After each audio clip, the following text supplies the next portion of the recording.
आप सुन रहे हैं एजी एंटरटेनमेंट की धमाकेदार प्रस्तुति। डीजे अरमान सिद्दीकी मेहरवा।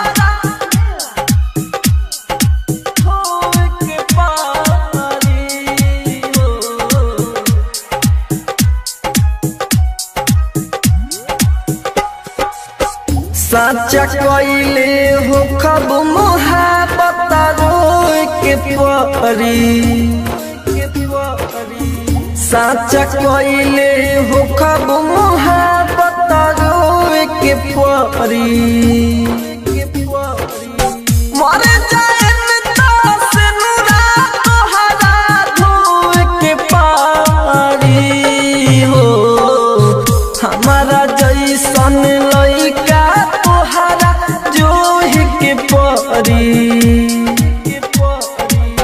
मर जाए से नूरा तोहरा धोए के पारी हो।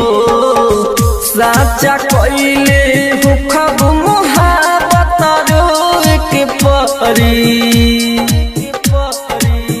मर जाए से नूरा तोहरा धोए के पारी हो।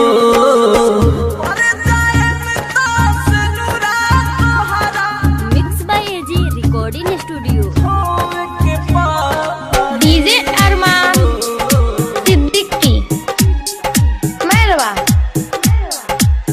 मर जाए से नूरा तोहरा धोए के पारी हो। शादी भइल त हमारा लगेला पूरा छोड़ पर आइल हो।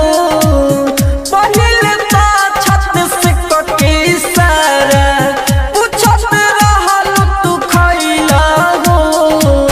हमारा लागे कि तोहरा अब हमें खोए के परी। मर जाए से नूरा तोहरा धोए के पारी हो। साचा कइले हो खब मोहब्बत रोए के परी। मर जाए से नूरा तोहरा धोए के पारी हो। मर जाए से नूरा तोहरा आप सुन रहे हैं एजी एंटरटेनमेंट की धमाकेदार प्रस्तुति।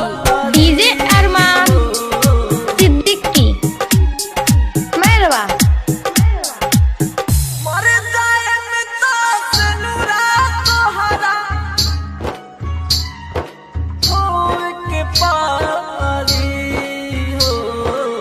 राइटर विदेशी से काहे गोरी मुहावा फेर के रहेलू। राज राजधानी के पाके सुना उनके ओरी तू बाहेलू। मन बुझे नहीं बतिया तो हमारा सोए के परी। मर जाए से नूरा तोहरा धोए के पारी हो। साचा कइले हो खब मोहब्बत रोए के परी। मर जाए से नूरा तोहरा धोए के पारी हो। रिकॉर्डिंग स्टूडियो रोशनपुर सपहा।